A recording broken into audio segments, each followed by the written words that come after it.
Hey everyone, welcome back to I Am Stoic. Today we're diving into something super intriguing.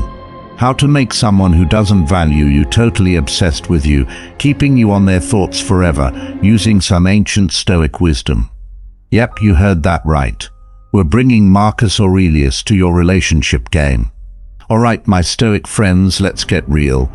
Have you ever been in a relationship where you felt like you were putting in all the effort and getting nada in return? Maybe your girlfriend is more interested in her phone than your date nights, or your boyfriend seems to have forgotten your anniversary again. Well, dude, you're not alone. Even the Stoics had their fair share of unappreciated moments. Let's start with a quote that's going to hit home. Respect yourself enough to walk away from anything that no longer serves you, grows you, or makes you happy. That's right, don't stick around for someone who doesn't see your worth. But we're not just walking away today. Nope, we're flipping the script and making them see you in a whole new light. Imagine this, your significant other who's been taking you for granted, suddenly can't get enough of you. They're hanging on your every word, eager to spend time with you, and finally realizing just how amazing you are. Sounds like magic, right? Well, it's not. It's Stoicism, my friend. But before we dive into the 10 Stoic techniques to make them keep you on their thoughts forever, let's understand the concept of self-esteem and self-confidence. Why? That's because if you want people to be obsessed with you, it all starts with how you see yourself. Self-esteem and self-confidence are the foundations that make you irresistible. They're the secret sauce that makes the 10 techniques effective. When you truly believe in your worth and carry yourself with confidence, others can't help but notice and be drawn to you. Alright, Stoic friend, let's break it down. Self-esteem is like the foundation of a house. If it's solid, it's strong. Everything you build on it will be stable, but if it's shaky, even a little breeze can knock everything down. In the world of relationships, self-esteem is crucial because it's the basis of how you see and value yourself. When you have good self-esteem, you recognize your worth and don't need constant approval from others. Think about it. How liberating would it be to not depend on compliments or external validations? It's like being your own cheerleader, always hyping yourself up. To love oneself is the beginning of a lifelong romance, said Oscar Wilde. And let's be real, dude. Who better to love you than you? Now, self-confidence is like the shiny exterior of that house. It's what others see and are drawn to. Have you noticed how confident people tend to attract more attention and respect? They exude a positive energy and inner security that's almost magnetic. And no, we're not talking about arrogance. We mean that calm and firm confidence that comes from knowing your worth. Having high self-esteem and self-confidence helps you better deal with life's challenges and criticisms. Instead of feeling attacked when your significant other doesn't value you, you can stay calm and understand that the problem isn't necessarily with you. This gives you the ability to respond in a more balanced and assertive way, without letting others' negativity affect your well-being. So how do you build this rock-solid self-esteem and dazzling self-confidence, especially through Stoicism? Here's the scoop. Number 1. Daily reflection. Take a moment each day to reflect on your actions and thoughts. Ask yourself, did I act according to my values today? What can I improve tomorrow? This habit helps you know yourself better and value yourself more. Number 2. Negative visualization. It might sound strange, but it works. Imagine the worst possible scenarios, not to make you anxious, but to prepare you mentally and show you that even in the worst situations, you have the strength to overcome them. This reinforces your resilience and boosts your self-esteem. Number 3. Amor fati, love your fate.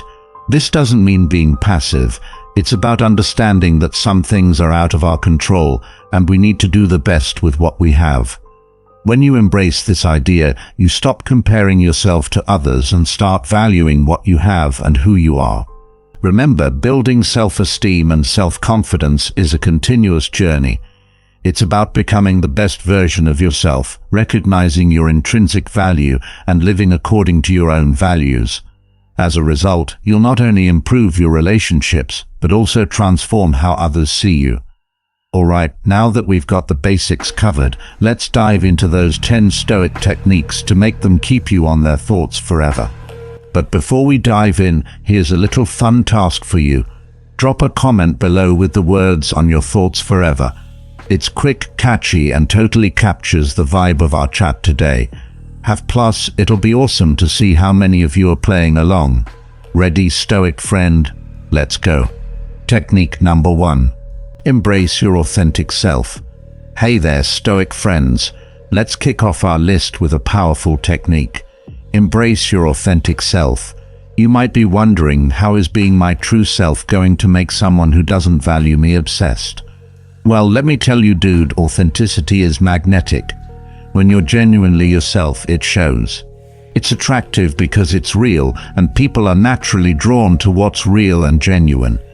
Imagine you're in a relationship where you're constantly trying to fit into someone else's idea of who you should be. You're not showing your true colors, and that's exhausting, right? Plus, it's a sure way to blend into the background, but when you embrace your authentic self, you stand out. You become memorable. People start to notice you for who you really are, not for who you're pretending to be. Now, how does this tie into self-esteem and self-confidence? It's simple. When you embrace your authentic self, you're saying to the world, "This is me, take it or leave it." That kind of self-assuredness boosts your self-esteem. You're valuing yourself for who you truly are, and that's incredibly powerful. Oscar Wilde once said, "Be yourself, everyone else is already taken." When you live by this motto, you project confidence, and confidence is undeniably attractive. Let's get into how you can start embracing your authentic self. First, take some time for self-reflection. What are your core values? What makes you tick? What are your passions? By understanding these aspects of yourself, you can start living in a way that's true to you. Don't be afraid to show your quirks and unique traits. Those are the things that make you you. Next, stop seeking validation from others. Your worth isn't determined by what others think of you. It comes from within. When you stop caring about others' opinions and start valuing your own, you exude a confidence that's hard to ignore. People will start to see that you're comfortable in your own skin, and that's incredibly attractive. Another key point is to surround yourself with people who appreciate you for who you are. If someone doesn't value you, it's their loss. Don't waste your time trying to win over someone who doesn't see your worth. Instead, focus on those who do. When you're with people who truly value you, it reinforces your self-esteem and helps you stay true to yourself. Let's not forget humor. Being your authentic self also means showing your sense of humor. Laughter is a universal connector. Share your jokes, your silly thoughts, and your laughter. It's infectious and makes people want to be around you more. So there you have it, folks. Embrace your authentic self. It's the first step to making someone who doesn't value you totally obsessed. By being real, confident, and unapologetically you, you'll attract the right kind of attention. People will be drawn to your genuine nature, and those who didn't value you before will start to see you in a whole new light. Remember, being your authentic self is the key to not just having others obsessed with you, but finding true fulfillment and happiness. So stay true, stay confident, and stay you. By doing this, you will naturally find yourself on their mind forever, becoming that unforgettable person who exudes genuine charm and confidence. Keep shining, my Stoic friends. Number 2. Cultivate emotional self-sufficiency. So folks, in the first technique, we talked about how being your authentic self will make them obsessed with you. Continuing our journey to becoming someone they can't stop thinking about, let's dive into our second technique. Cultivate emotional self-sufficiency. You might be wondering, what does emotional self-sufficiency have to do with making someone obsessed with me? Well, let me break it down for you, Stoic friend. Emotional self-sufficiency means finding your happiness and sense of worth within yourself, not through the validation of others. When you don't rely on others to make you feel good about yourself, you project an aura of independence and confidence that's incredibly attractive. People are naturally drawn to those who seem self-contained and self-assured because it signals strength and stability. Think about it. Ever noticed how the person who isn't constantly seeking approval tends to stand out in a crowd? That's because they have a strong sense of self that doesn't waver based on external opinions. They're like a rock in a stormy sea, and that kind of emotional steadiness is magnetic. As the saying goes, the strongest relationships are between two people who can live without each other, but choose to be together. That's the essence of emotional self-sufficiency. Now let's talk about how you can cultivate this powerful trait. The first step is to understand and embrace the idea that your happiness is your responsibility. When you place your happiness in someone else's hands, you give them control over your emotional state. Instead, take that control back by finding joy and contentment in your own life, regardless of others' actions or opinions. Here's a practical tip. Start engaging in activities that make you happy and fulfilled on your own. Whether it's picking up a new hobby, diving into a book, or spending time in nature, do things that bring you joy without needing someone else to be involved. This reinforces the idea that you can create your own happiness. Another important aspect is self-care. Taking care of your physical, mental, and emotional health is crucial. Exercise regularly, eat well, meditate, and ensure you get enough sleep. When you feel good physically and mentally, you become less dependent on others for emotional support. Remember, you can't pour from an empty cup. Taking care of yourself allows you to be emotionally available without being needy. Setting boundaries is also a key part of emotional self-sufficiency. Know your limits and don't be afraid to enforce them. This means saying no when you need to and not letting others take advantage of your kindness. By protecting your emotional space, you maintain your independence and show others that you respect yourself. Lastly, practice mindfulness and self-reflection. Take time each day to check in with yourself and your emotions. Understanding what triggers your emotional responses and why helps you manage your feelings better. It's about being in tune with yourself and handling your emotions in a healthy way. Cultivating emotional self-sufficiency doesn't mean you shut people out or never rely on others. It's about finding a balance where you can be happy and confident on your own, making your relationships richer and more fulfilling. When you embody this independence, you become incredibly appealing to others. They'll see you as someone strong and capable, someone they want to be around and cherish. So folks, by cultivating emotional self-sufficiency, you become a person who doesn't just attract others, but keeps them fascinated and obsessed. You'll naturally find yourself on their mind forever, not because they complete you, but because they admire your strength and independence. Stay emotionally strong, my Stoic friends. Number 3, set and enforce personal boundaries. So folks, in the first technique, we talked about how being your authentic self will make them obsessed with you. Then we moved on to cultivating emotional self-sufficiency.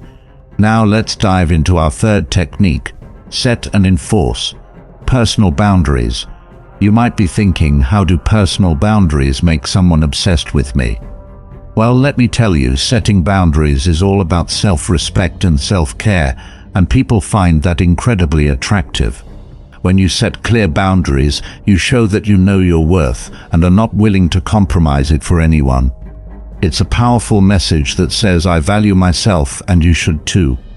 Imagine being in a relationship where your partner constantly crosses your limits, making you feel uncomfortable and undervalued. That's a recipe for disaster, right? Now imagine the opposite. A relationship where both parties respect each other's boundaries and communicate openly about their needs. That's the kind of relationship where real admiration and obsession can grow. As Brené Brown puts it, daring to set boundaries is about having the courage to love ourselves, even when we risk disappointing others.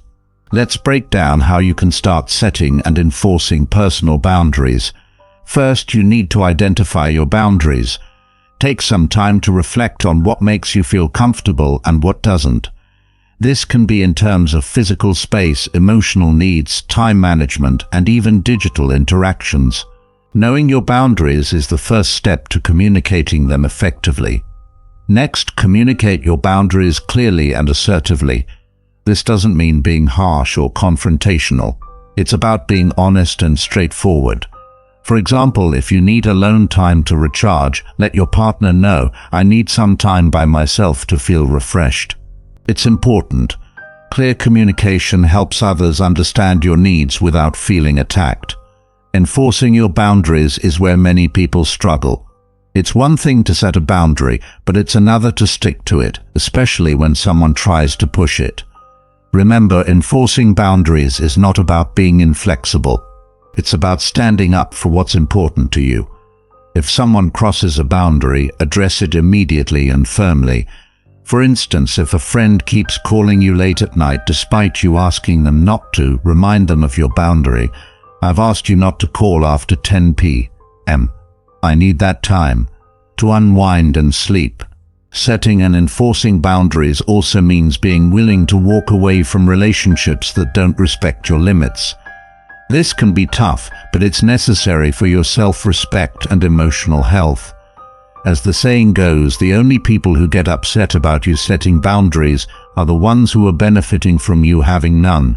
Boundaries are not just about keeping people out, they're about creating a safe space for you to thrive. When you respect yourself enough to set boundaries, others will start to respect you more as well. This respect can turn into admiration and, yes, obsession, because people are drawn to those who are confident and self-assured. So folks, by setting and enforcing personal boundaries, you not only protect your well-being, but also attract people who genuinely respect and value you. You become someone who stands strong in their values, making you unforgettable and always on their mind.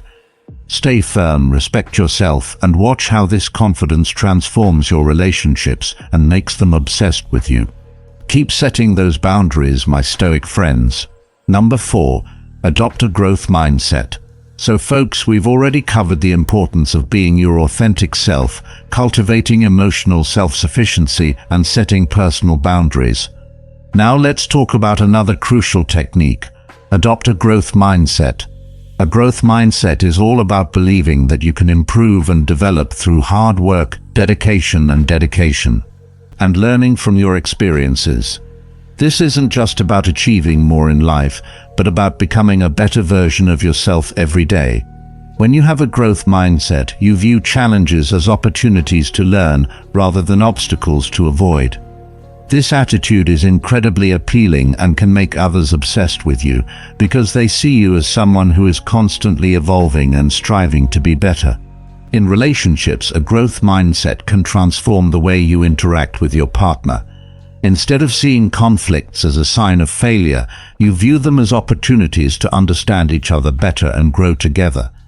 This approach not only strengthens your bond, but also shows your partner that you're committed to continuous improvement, both individually and as a couple.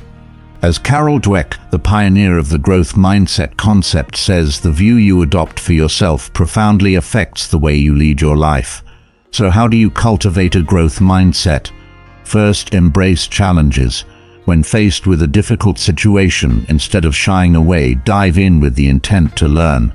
For example, if there's a disagreement with your partner, approach it with curiosity and a willingness to understand their perspective rather than seeing it as a battle to win. Next, persist in the face of setbacks. Every failure is a lesson in disguise. If something doesn't work out, reflect on what went wrong and how you can do better next time. This resilience not only helps you grow, but also demonstrates to others that you're someone who doesn't give up easily. People find this trait incredibly inspiring and attractive. It's also important to learn from criticism. Constructive feedback is a goldmine for personal growth. Instead of taking it personally, use it as a tool to improve. Show appreciation for the feedback and take steps to implement changes.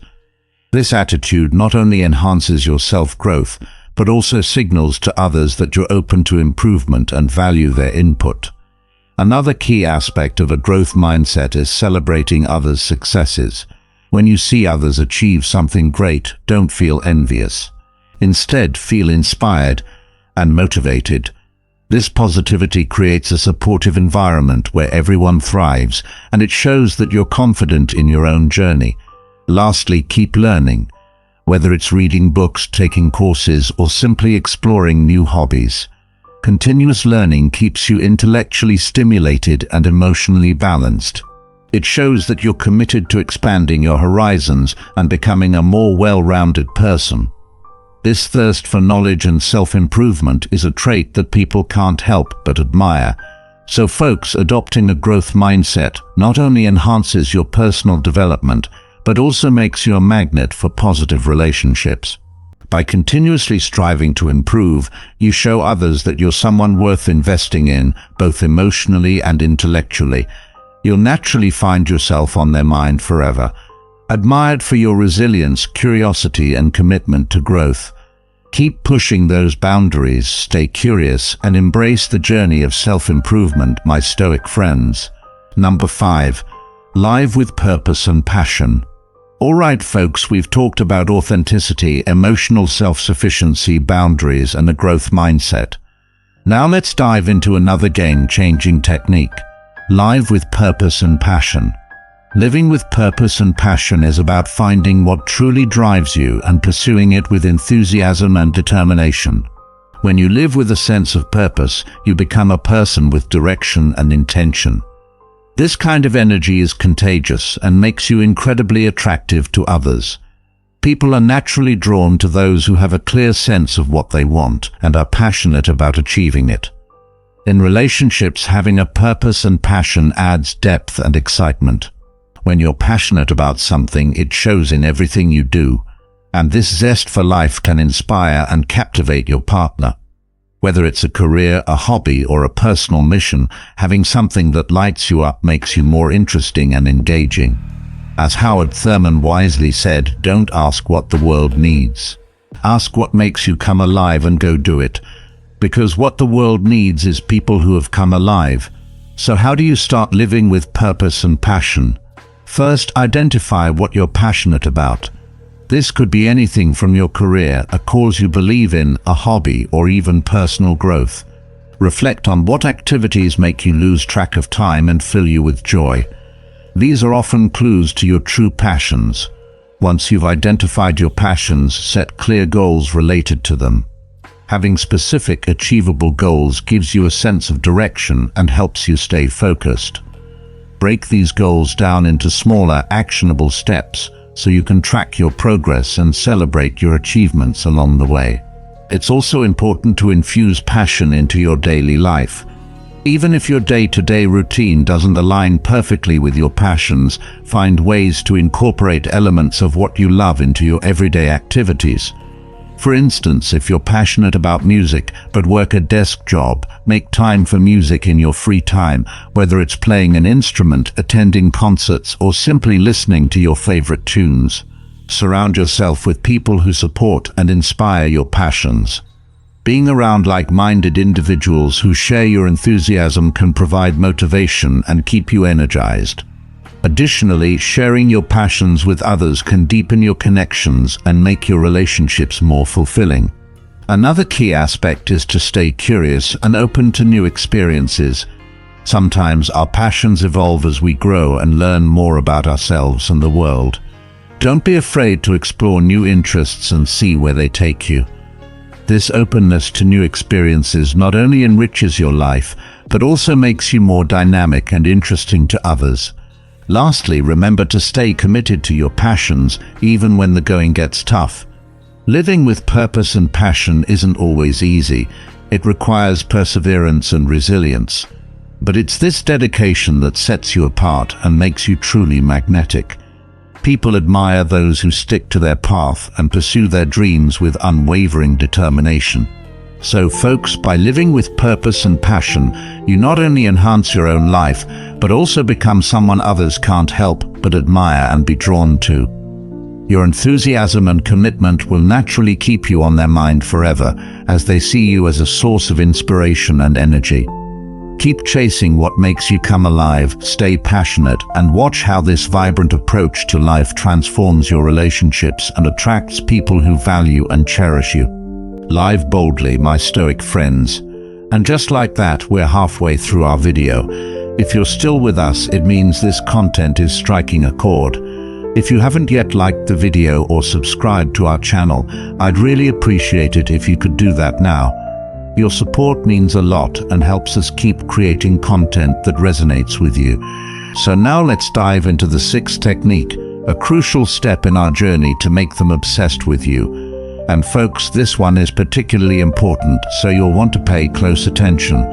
Number 6, practice assertive communication. Alright folks, we've journeyed through authenticity, emotional self-sufficiency, boundaries, growth and passion. Now let's dive into another essential technique. Practice assertive communication. Assertive communication is all about expressing your needs, desires and feelings clearly and confidently while respecting others. This approach is key in any relationship because it fosters honesty, trust and mutual respect. When you communicate assertively, you're not only valuing your own voice, but also creating an environment where open and honest dialogue can thrive. This kind of transparency is incredibly attractive and makes others feel secure and valued in your presence. In relationships, whether it's with a partner, family member, or friend, assertive communication can transform interactions. Instead of bottling up feelings or being overly aggressive, assertiveness strikes a balance that allows for healthy and productive conversations. As Maya Angelou said, "I've learned that people will forget what you said, people will forget what you did, but people will never forget how you made them feel." Assertive communication makes people feel heard and respected, which is a foundation for deep and meaningful connections. So how can you practice assertive communication? First, understand your own needs and feelings. Before you can communicate effectively, you need to know what you want to say. Take some time to reflect on your emotions and what you need from the conversation. This self-awareness is the first step toward clear communication. Next, use I statements to express your thoughts and feelings. This technique helps you communicate without sounding accusatory or blaming. For example, instead of saying, "You never listen to me," try, "I feel ignored when I'm not listened to." This subtle shift focuses on your feelings and reduces defensiveness in the listener. Maintain open body language. Your non-verbal cues are just as important as your words. Make eye contact, keep an open posture, and use gestures that show you're engaged and approachable. This helps reinforce your message and makes your communication more effective. Active listening is another crucial aspect. Show genuine interest in what the other person is saying. Nod, give verbal acknowledgements, and paraphrase what you've heard to ensure you understand their perspective. This not only makes the other person feel valued, but also sets a positive tone for the conversation. Be clear and direct in your communication. Avoid beating around the bush or using vague language. State your needs and feelings directly and confidently. For example, instead of saying, "I'm kind of upset about what happened," say, "I'm upset because of what happened earlier, and I'd like to discuss it." This clarity helps avoid misunderstandings and ensures that your message is received as intended. Another important aspect is being respectful and considerate. While it's important to express your needs, it's equally important to respect the other person's perspective. Avoid interrupting and be willing to compromise and find solutions that work for both parties. This balance creates a healthy and respectful dialogue. Lastly, practice makes perfect. Assertive communication is a skill that improves with practice. Start by applying these techniques in low-stakes situations and gradually work up to more challenging conversations. Over time, you'll find that assertive communication becomes more natural and effective. So folks, by practicing assertive communication, you not only enhance your own confidence, but also create stronger and more respectful relationships. This clarity and respect will naturally keep you on their mind forever, as they appreciate your honesty and value the trust and openness you bring to the relationship. Speak up, be clear, and watch how this transformative approach to communication attracts and captivates those around you. Communicate confidently, my Stoic friends. Number 7, master active listening. Alright folks, we've discussed the power of assertive communication. Now let's dive into another vital technique, master active listening.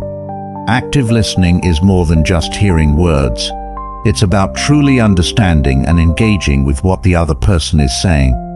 When you master active listening, you show others that you genuinely care about their thoughts and feelings. This level of attentiveness is incredibly attractive and can make others feel deeply connected to you. In relationships, whether romantic, familial, or friendly, active listening builds trust and fosters deeper bonds. When someone feels heard, they feel valued. As Stephen Kirby said, most people do not listen with the intent to understand. They listen with the intent to reply. Shifting this mindset to focus on understanding can transform your interactions. So how do you master active listening? First, give your full attention to the speaker. Put away distractions like your phone and make eye contact. This shows that you're present and engaged. Next, practice reflective listening. Paraphrase what the speaker has said to confirm your understanding. For example, so you're feeling frustrated because of the workload. This not only shows you're paying attention, but also clarifies any misunderstandings. Ask open-ended questions to encourage the speaker to share more. Instead of asking yes, no questions, try, how did that make you feel? Or what do you think about that? Finally, show empathy. Respond with understanding and compassion. Acknowledge their feelings and validate their experiences with comments like, I can see why you feel that way. By mastering active listening, you become a person who others feel truly connected to, ensuring that you stay on their minds and in their hearts. Listen deeply, my Stoic friends. Number 8, be consistent and reliable. Number 9, be respectful. Alright folks, let's move on to our next powerful technique. Be consistent and reliable. Consistency and reliability are the cornerstones of trust in any relationship. When you consistently show up and keep your promises, you demonstrate that you care, that you are dependable. This reliability makes others feel secure and valued, which is incredibly attractive. People are naturally drawn to those they can count on because it fosters a sense of safety and stability. Think about it. If you're constantly changing your mind or not following through on your commitments, it can create confusion and frustration. However, when you're reliable, people know they can trust your word, and this builds a strong foundation for any relationship. As Dr. Seuss wisely said to the world, you may be one person, but to one person you may be the world. Your consistency can make you that indispensable person in someone's life. So how do you become more consistent and reliable? Start by setting realistic expectations for yourself. Don't overcommit. It's better to promise less and deliver more than to promise too much and fall short. Be punctual and respect deadlines. Whether it's a work project or meeting a friend, showing up on time demonstrates respect and reliability. Communicate clearly. If something changes or you can't meet a commitment, let the other person know as soon as possible. This transparency reinforces trust even when things don't go as planned. Lastly, be consistent in your actions and behavior. Your reliability shouldn't fluctuate based on your mood or circumstances. Strive to be a steady presence in the workplace, in others' lives. By being consistent and reliable, you build trust and deepen connections, ensuring that you remain a constant and valued presence in their thoughts and lives. Stay steady, my Stoic friends. Number 9, enhance your personal appearance. Alright folks, we've talked about mastering active listening. Now let's focus on another important technique. Enhance your personal appearance. Your personal appearance plays a significant role in how others perceive you and how you feel about yourself. It's not about vanity, it's about self-respect and presenting the best version of yourself to the world. When you take care of your appearance, you boost your confidence, which naturally attracts others to you. In relationships, whether with a partner, friends, or colleagues, looking your best can positively impact interactions. People are drawn to those who exude confidence and self-care. As Tom Ford said, dressing well is a form of good manners. It shows that you respect yourself and those around you. So how can you enhance your personal appearance? Start with the basics. Maintain good hygiene. Regular bathing, brushing your teeth, and keeping your nails clean are essential. These small habits make a big difference in how you feel and how others see you. Next, dress appropriately for different occasions. Choose clothes that fit well and reflect your personality. You don't need an expensive wardrobe, just items that make you feel comfortable and confident. Pay attention to grooming. A neat haircut, well-kept facial hair and skin care can significantly enhance your appearance. Physical health also plays a role. Regular exercise and a balanced diet improve your appearance and overall well-being. When you feel good inside, it shows on the outside. Finally, carry yourself with confidence. Good posture, a genuine smile, and eye contact can make a powerful impression. By enhancing your personal appearance, you project confidence and self-respect, making others more likely to be drawn to you and think of you often. Look good, feel good, my Stoic friends. Number 10, refine your social skills. Alright folks, we've covered enhancing your personal appearance. Now let's dive into the final technique. Refine your social skills. Having polished social skills can significantly impact how others perceive you and how effectively you can build and maintain relationships. Good social skills allow you to connect with others, navigate social situations with ease, and leave lasting positive impressions.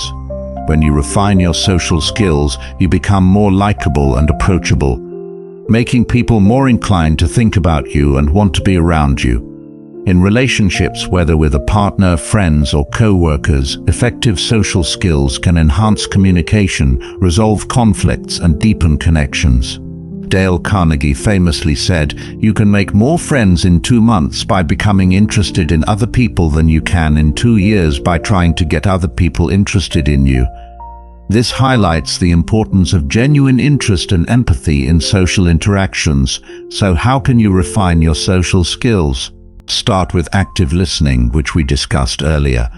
Show genuine interest in others' conversations and ask open-ended questions to encourage them to share more. Practice empathy by putting yourself in others' shoes and understanding their perspectives.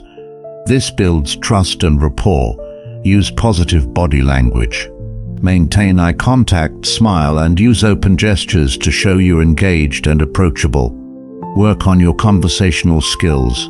Be mindful of your tone and pace and adapt to the flow of the conversation. Share your thoughts clearly and confidently without dominating the discussion. Additionally, develop your emotional intelligence. Being aware of your own emotions and those of others helps you navigate social situations more effectively. It enables you to respond appropriately and build stronger connections. Finally, seek feedback from trusted friends or mentors on how you can improve your social interactions. This constructive input can be invaluable in honing your skills. By refining your social skills, you become a more effective communicator and a more attractive person to be around. People will naturally be drawn to you, and you'll find yourself on their minds more often. Stay social, my Stoic friends. Alright, Stoic friends, we've journeyed through 10 powerful techniques to make someone who doesn't value you totally obsessed with you. Before you go, don't forget to smash that like button if you enjoyed the video and hit subscribe if you haven't already. Join our community here at Power Stoic Habits for more insights on how Stoicism can transform your everyday life. And hey, I'd love to hear from you. Drop a comment below and just type on your thoughts forever to let me know you're ready to be the person who's missed, not just today, but every day. It's a fun way to commit to applying these principles, and who knows, maybe your comment will be the first thing someone thinks of tomorrow morning. From embracing your authentic self and cultivating emotional self-sufficiency to setting personal boundaries, adopting a growth mindset, living with purpose and passion, practicing assertive communication, mastering active listening, enhancing your personal appearance, and refining your social skills, you now have a comprehensive toolkit to transform your relationships and yourself. Learn to express complex ideas in simple, clear terms. Develop your presence. Communication isn't just about words. Your body language, tone, and energy all contribute to your message. Know your audience. Tailor your communication to the needs and understanding of those you're addressing. It's okay to pause. Don't fear pauses. They can add emphasis and give others time to absorb your words. Remember, impactful communication isn't about dominating conversations or having the last word. As Marcus Aurelius said, you always own the option of having no opinion. There is never any need to get worked up or to trouble your soul about things you can't control. By developing this quality, you may see some remarkable changes. Your words may have more influence in conversations. People may seek your opinion more often. Most importantly, you will feel that your inner thoughts and outward expression are more in line. Remember, speaking less doesn't mean being silent or withdrawn. It means being deliberate with your words and actions and developing inner strength and wisdom that shines outward. It's about prioritizing quality over quantity in all areas of life. Thank you for joining me on this journey through Stoic wisdom. These traits inspire you to speak less and live more authentically, purposefully, and impactfully. The Stoics teach us that true resilience comes from focusing on what we can control and accepting what we cannot. Epictetus reminds us it's not what happens to you, but how you react to it that matters. This Stoic teaching is at the heart of resilience. While we cannot always control the circumstances we face, whether it's a personal failure, a health issue, or a difficult relationship, Epictetus reminds us, it's not what happens to you, but how you react to it that matters. We have complete control over how we respond. By choosing to view challenges as opportunities for growth rather than as insurmountable problems, we build the mental and emotional strength to face adversity with confidence. Building resilience means cultivating the ability to bounce back from difficulties. It's not about avoiding pain or discomfort, but learning to endure them with grace and clarity. Marcus Aurelius wrote, "The impediment to action advances action. What stands in the way becomes the way." This powerful Stoic principle teaches us that obstacles are not meant to be avoided, but embraced as part of our journey. Each challenge we face provides an opportunity to develop our resilience, grow stronger, and become more confident in our ability to handle future difficulties. Consider a common situation in which resilience is necessary: losing a job. For many, this experience can be overwhelming and lead to feelings of failure, self-doubt, and fear about the future. However, through the lens of Stoicism, losing a job can be seen not as a failure, but as an opportunity for growth and reinvention. The Stoics would advise us to focus on what we can control, our next steps, how we use our time and our mindset, rather than dwelling on the loss itself. By approaching the situation with resilience, we can turn what seems like a setback into a new beginning. Another key aspect of building resilience is accepting that life is unpredictable. The Stoics practiced Premeditatio Malorum, or the premeditation of evils, which involves mentally preparing for worst-case scenarios. By considering what could go wrong, Stoics were better equipped to handle challenges with composure when they arose. This practice doesn't mean dwelling on negativity, but rather acknowledging that hardships are a natural part of life. When you mentally prepare for adversity, you're less likely to be caught off guard and more likely to respond with resilience when difficulties arise. Let's take the example of someone training for a marathon. They know that along the way they will face physical fatigue, injury, or moments of doubt. Instead of fearing these obstacles, they anticipate them and develop strategies to overcome them. Whether it's through physical conditioning, mental toughness, or learning to pace themselves. This is resilience in action. By preparing for challenges and accepting them as part of the process, they build the strength to push through when things get tough. The same principle applies to life. When we build resilience by accepting that setbacks are inevitable, we gain the confidence to face them head-on. Resilience is also about maintaining a positive mindset in the face of adversity. The Stoics believed that our perception of events shapes our experience of them. Seneca said, "A man is as miserable as he thinks he is." This highlights the power of our thoughts in shaping our reality. When we view challenges as insurmountable, we feel overwhelmed and defeated. But when we see them as opportunities for growth, we approach them with a sense of purpose and resilience. By choosing to maintain a positive outlook, even in difficult times, we build the mental toughness needed to overcome adversity. In addition to mental resilience, the Stoics emphasize the importance of emotional resilience. Life's challenges can trigger a range of emotions: anger, sadness, frustration, or fear.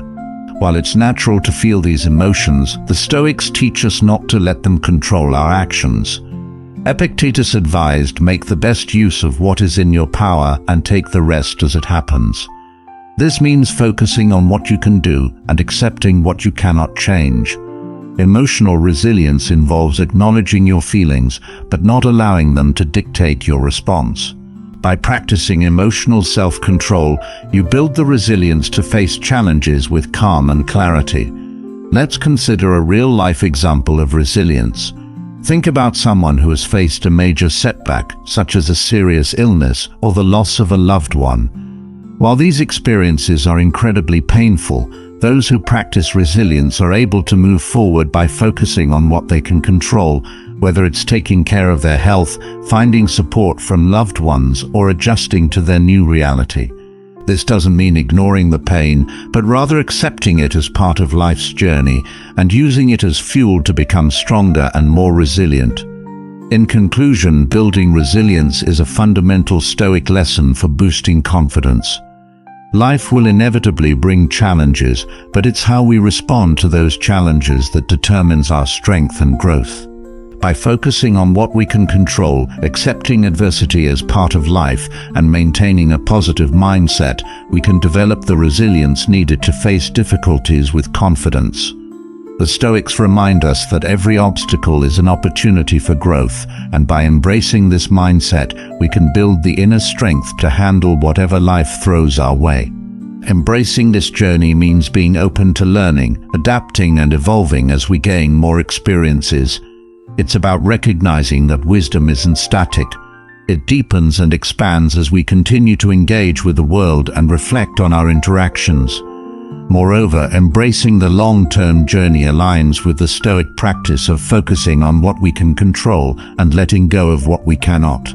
This isn't about resignation, but about empowerment. It frees us from the unnecessary stress of trying to control the uncontrollable and allows us to invest our energy in actions and attitudes that truly enrich our lives and the lives of those around us. In practical terms, this might mean choosing to invest time in relationships that are nurturing and supportive, pursuing careers that align with our values, or dedicating ourselves to causes that we believe in. Each choice is a brick in the foundation of a life well lived, a life that reflects our deepest convictions and highest aspirations. Thank you all for joining me today in exploring these Stoic principles. Remember, the journey is long, but each step is a chance to reinforce who we are and what we stand for. By adopting a Stoic mindset, we learn not only to withstand the trials of life, but to approach them in a way that enhances our understanding of ourselves and our capabilities. Habit 3. The power of choice. Now that we understand that our emotions stem from our judgments and not the events themselves, let's delve into the profound Stoic principle of choice. This isn't about choosing what happens to us, that's often beyond our control, but choosing our response. And believe it or not, in that choice lies our freedom and power. The Stoics teach us that between the stimulus and the response, there is a space. In this space lies our power to choose our response. This idea is incredibly empowering. It means that no matter what life throws at us, we have the last say on how we respond. Whether it's a rude comment, a financial setback, or a personal loss, our emotional response is ours to choose. Think about it this way. Life is like a complex dance. Events come at us in quick succession, and our emotions can react just as quickly. But like a skilled dancer who decides which steps to take on the dance floor, we can choose how to move with, around, or away from our emotional impulses. This doesn't mean ignoring our feelings. Rather, it's about acknowledging them and deciding the best course of action that aligns with our values and long-term goals. The key to making this practical is to develop what the Stoics called prososi, or mindful attention. It's about being aware in the present moment, recognizing our emotional triggers as they arise, and consciously deciding how we'll respond. By practicing mindfulness, we can widen that space between stimulus and response, giving us the time to choose our actions wisely. This power of choice is what enabled Stoic philosophers like Seneca to remain tranquil in times of extreme stress. Seneca suggested that we should rehearse worst-case scenarios in our minds, not to dwell on them, but to diminish the intensity of our reactions when faced with actual challenges. By doing so, we become less reactive and more responsive. Moreover, embracing this Stoic approach helps us build resilience. Resilience doesn't come from avoiding challenges, but from facing them with clarity and determination. Every time we choose a response that keeps us aligned with our goals, we strengthen our ability to handle future challenges more effectively. Habit 4: Techniques for action over emotion.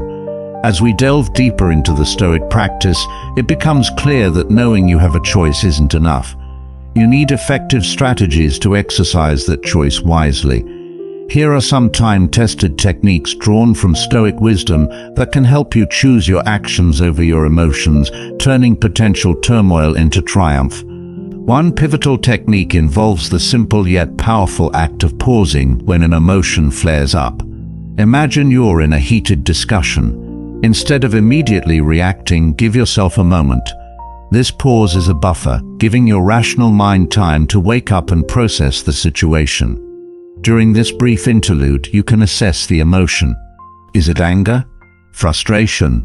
Fear? Acknowledging what you feel can diminish its overwhelming power, allowing you to respond rather than react.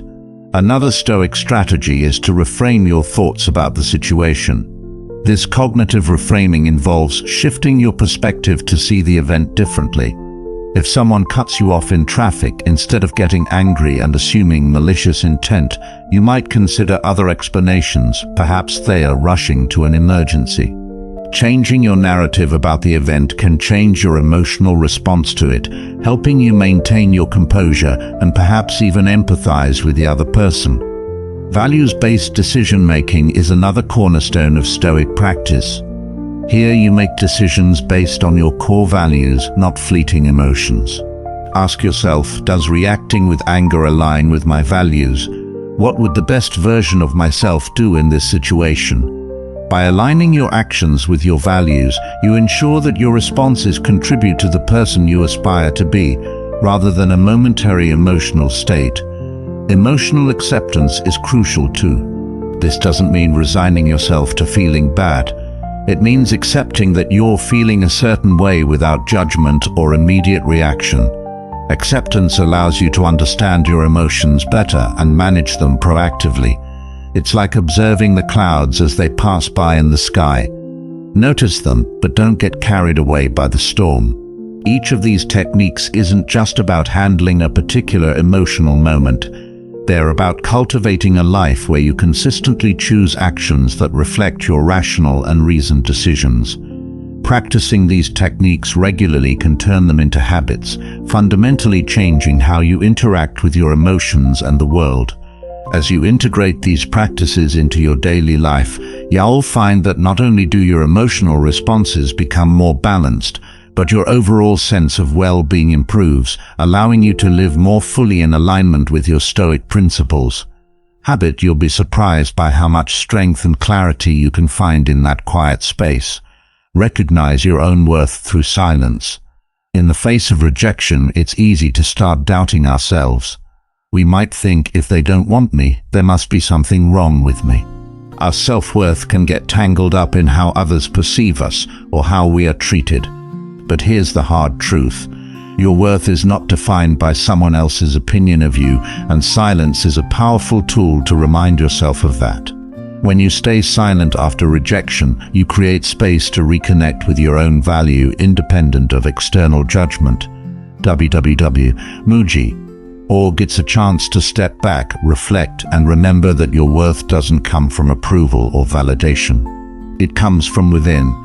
Think about how often we tie our self-worth to external factors. How many times have you felt less than because of a rejection? Maybe it was a job offer that didn't come through, a relationship that didn't work out, or an idea that was shot down. These moments can feel like a personal attack, but the truth is, they don't define you. They only define that one moment or situation. By choosing silence, you give yourself the opportunity to detach from the emotional reaction to rejection. Instead of letting it consume you, you take a step back and ask, why, what is my true value apart from this moment? In those quiet moments, you can reconnect with your strengths, your achievements, and your unique qualities. This practice of recognizing your worth through silence is rooted in Stoic philosophy. The Stoics believed that external circumstances, including rejection, should not dictate how we feel about ourselves. Epictetus, a prominent Stoic, said, "It's not what happens to you, but how you react to it that matters." In other words, rejection is a part of life, but your reaction to it is what shapes your sense of self. By staying silent after rejection, you give yourself the time to reflect and remind yourself that your worth is constant, regardless of what happens externally. You don't need others' approval to know who you are or to acknowledge your value. Rejection is just a moment in time. It doesn't define your worth. This doesn't mean you ignore the feedback or the lesson that might come with rejection. Instead, it means you take the time to process the situation without the weight of self-doubt. You separate your identity from the rejection itself and focus on the bigger picture of who you are and what you're capable of. So when rejection comes, instead of reacting in frustration or self-criticism, embrace the silence. Use it as an opportunity to reflect on your true worth. By taking this moment of stillness, you remind yourself that no one's opinion or action can ever diminish your value.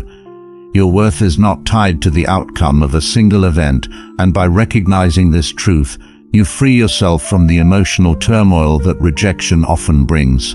Silence gives you the space to reconnect with your inner strength and reassert your self-worth, regardless of external circumstances. 3. Let your absence speak louder than words. When faced with rejection, we often feel the urge to explain ourselves, to defend our actions, or to prove our worth. We feel as though words are necessary to mend the situation, to clarify misunderstandings, or to change the other person's perception of us. But sometimes the most powerful thing you can do is say nothing at all.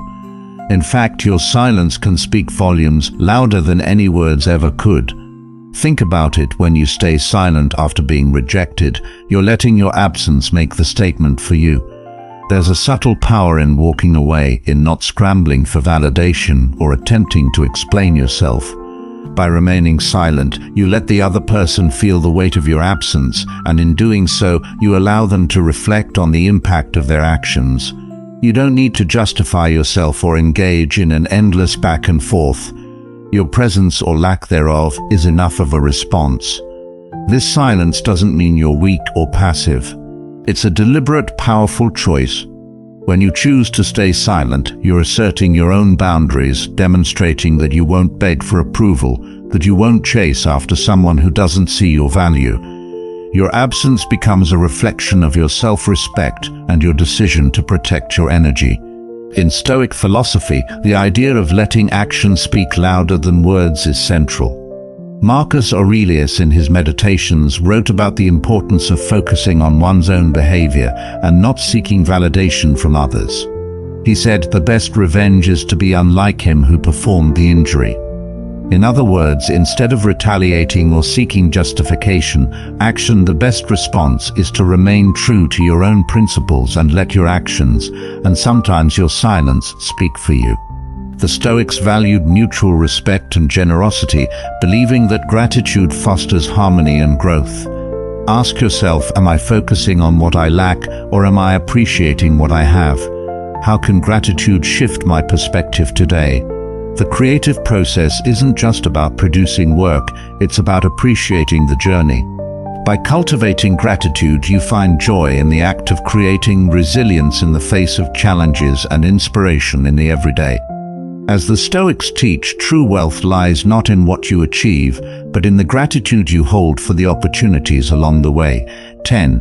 Achieving creative freedom with a Stoic mindset. True creative freedom isn't about having endless time, resources, or opportunities. It's about liberating your mind from the barriers that hold you back. Fear of judgment, perfectionism, procrastination, and self-doubt can weigh heavily on your ability to create. A Stoic mindset, with its emphasis on self-mastery, detachment from external validation, and focus on the present, provides the tools to break free from these constraints and fully express your creative potential. The Stoics believed that freedom begins in the mind. Epictetus taught freedom is the only worthy goal in life. It is won by disregarding things that lie beyond our control. For creatives, this means letting go of the outcomes you can't dictate, whether your work will be praised, sold, or even understood, and focusing instead on the effort and intention you bring to the process. When you free yourself from the need for external approval, you unlock the joy of creating for its own sake. One of the greatest barriers to creative freedom is the fear of failure. The Stoics remind us that failure isn't something to be feared, but embraced. Marcus Aurelius wrote, "You have power over your mind, not outside events." Realize this, and you will find strength.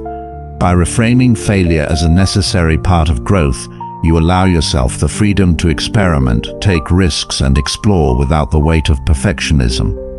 Each misstep becomes a lesson, bringing you closer to mastery. Another key to creative freedom is detaching from comparisons. In today's hyper-connected world, it's easy to measure your work against others and feel inadequate. The Stoics advise focusing on your own path. Seneca said, "No man is more unhappy than he who never faces adversity, for he is not permitted to prove himself." Instead of looking outward, look inward. What unique perspective do you bring?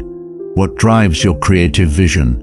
By grounding yourself in your values, you free yourself from the pressure to conform or compete. Time is another constraint that often stifles creativity. We tell ourselves, "I'll create when I have more time," only to find that the perfect moment never comes. The Stoics remind us that time is fleeting and should be used wisely. Marcus Aurelius urged, "Waste no more time arguing about what a good man should be. Be one." For creatives, this translates to prioritizing your craft, even in small, consistent increments. Instead of waiting for ideal conditions, use the time you have now to create, no matter how limited it may seem. Procrastination is another common hurdle to creative freedom. The Stoics emphasized action as a remedy for stagnation. Epictetus advised, "First say to yourself what you would be, and then do what you have to do." Start with small, achievable tasks that build momentum. Whether it's sketching an idea, drafting a paragraph, or experimenting with a melody, taking action, however imperfect, frees you from the paralysis of overthinking. Stoic principles also teach the importance of presence. Creativity thrives when you're fully engaged in the moment, unburdened by worries about the past or future. Marcus Aurelius wrote, "Confine yourself to the present." When you focus entirely on the task at hand, you enter a state of flow where ideas come naturally and time seems to disappear. Practice mindfulness as you create. Feel the texture of the paintbrush. Hear the rhythm of the words, or sense the movement of your hands on an instrument. Presence transforms the act of creating into an experience of freedom and joy. Lastly, true creative freedom comes from embracing the process over the product. The Stoics believed in finding fulfillment in the effort itself, regardless of the outcome. Marcus Aurelius observed, "The fruit of this life is a good character and acts for the common good." For creatives, the fruit of your work isn't just the finished piece. It's the growth, insight, and satisfaction you gain along the way by focusing on the process. Stoic philosophy teaches us to maintain our composure in the face of such reactions. Seneca said, "Anger, if not restrained, is frequently more hurtful to us than the injury that provokes it." Stay calm, set boundaries, and don't let their tantrums dictate your decisions. Entitled individuals also lack gratitude, which is perhaps the most telling sign of their mindset. The moment we shift the focus to our own behavior, we regain control and clarity. People who have many enemies also tend to speak poorly about those they've fallen out with. Instead of reflecting on the situation, they trash talk former friends, colleagues, or acquaintances. For example, you might hear someone constantly recounting how they've been wronged by every person they've ever worked with, or how no one ever understands them. This constant narrative of being the victim reflects a refusal to see things from other perspectives, and it often comes at the expense of their own growth. Stoicism reminds us to remain calm and composed in these situations. Marcus Aurelius said, "The best revenge is not to be like your enemy." Instead of engaging in their petty squabbles, take the higher road by practicing empathy and understanding, even if you don't agree with the person's behavior. One of the hardest things to do is to watch someone behave in a way that causes constant conflict and then act surprised when they're isolated or surrounded by enemies. Their tendency to burn bridges can eventually lead to loneliness, and they may try to convince themselves that it's everyone else's fault. But in truth, their lack of self-reflection and their refusal to take responsibility for their actions are what perpetuate the cycle. In Stoicism, we are taught to focus on what is in our control, particularly our own actions. Seneca wrote, "We suffer more often in imagination than in reality." It's easy to get caught up in someone else's narrative, but it's important to stay grounded in your own truth and not get lost in the drama they create. These individuals often fail to learn from their mistakes. They repeat the same patterns, burning bridges, speaking ill of others, and distancing themselves from anyone who challenges their behavior. And because they don't learn from past conflicts, they're doomed to repeat them. A family member of mine went through cycles of friend groups, only to end up alone time and time again. Every time they'd start a new relationship, whether professional or personal, the cycle would repeat. They'd create tension, become defensive, and then cut ties, convinced that everyone else was to blame. Stoicism teaches us that growth comes from self-examination, not from avoiding uncomfortable truths. As Epictetus said, it is not things themselves that disturb us, but our opinions about them. By confronting our own mistakes, we can break free from cycles of conflict and start building healthier, more constructive relationships. Number 10. They thrive on hate. There are some people who seem to live in a constant state of anger and resentment. It's as if hatred fuels them, and without it, they wouldn't know who they are. These individuals often thrive in environments where negativity is rampant. They focus on flaws, criticize others endlessly, and can't seem to find anything good to say about anyone. Their minds are consumed by the faults and wrongs of others, and they take pride in pointing out imperfections wherever they see them. How often have you gone through your day only to be blindsided by something you didn't expect? A sudden problem at work, an unexpected obstacle in your personal life, or an emotional setback that throws you off course. The truth is, life is unpredictable, and no matter how much we plan, challenges are inevitable. But here's the Stoic secret to making things happen. Prepare for challenges in advance, and you'll be ready to face whatever comes your way. The Stoic practice of Premeditatio Malorum, or the premeditation of evils, teaches us to mentally prepare for obstacles before they arise. Instead of being caught off guard or overwhelmed by setbacks, we anticipate them and think through how we would respond. By doing this, we build emotional resilience and the mental clarity needed to handle difficulties calmly and strategically. It might sound counterintuitive at first. Why would you spend time thinking about challenges and setbacks? Wouldn't that make you anxious or focused on negative outcomes? But Premeditatio Malorum isn't about dwelling on worst-case scenarios. Epictetus once said, "Wealth consists not in having great possessions, but in having few wants." This wisdom highlights the importance of simplifying our lives and avoiding the trap of chasing after more than we truly need. By practicing moderation, you create space for consistency, focus, and mental clarity. Instead of exhausting yourself with endless striving or giving into indulgence, you create a sustainable rhythm that allows you to pursue your goals without burning out. You take the time to rest, recharge, and maintain your energy so that you can perform at your best consistently day in and day out. The key to balance is recognizing that everything has its place. Work, rest, productivity, relaxation. And each of these needs to be honored without tipping into excess. When you overwork, you burn out. When you overindulge, you feel guilty or sluggish. But when you find balance, you're able to bring your best self to everything you do and still maintain your mental and emotional well-being. So how do you start practicing balance and moderation? Begin by recognizing areas of your life where you tend to overdo it. Whether it's work, food, social media, or something else, start setting boundaries for yourself. Give yourself time to rest. Ensure that you're prioritizing the things that truly matter, while also allowing space for relaxation and rejuvenation. By embracing balance, you'll find that you not only achieve more, but you do so with greater peace and energy. Remember, the middle path is often the strongest path. Embrace moderation and let it guide you toward a more sustainable, fulfilling way of living. 10. Memento mori. Act like time is running out. How many times have you put something off, thinking, I'll get to it tomorrow, or there's plenty of time ahead? We all tend to procrastinate, assuming that we have endless time to accomplish our goals, fix our mistakes, or pursue our passions. But here's the truth: time is precious, and we're never guaranteed more of it. When we realize that we are just one part of a much larger whole, we stop seeing ourselves as isolated or superior.